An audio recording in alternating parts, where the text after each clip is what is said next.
ချင်းကဆိုတာဘယ်နေရာမှာပဲရောက်နေပါစေမိသားစုဝင်အားလုံးကအမေအိမ်လေးစီပြန်ပြီးအမေရှင်ငွေခိုလုံကြတဲ့အချိန်ခါလေးမလား ဟောရခုမှရေချိုးထားတာကိုရတာလှပါပြီ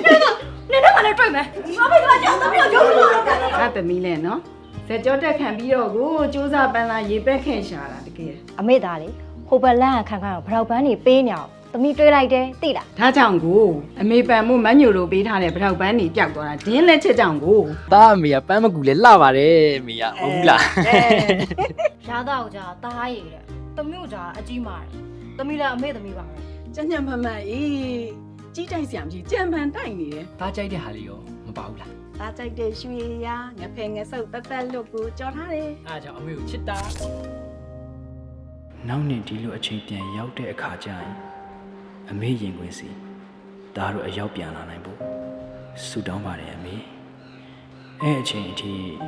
အမေချမ်းချမ်းမာမာနဲ့ရှိနေပေးပါ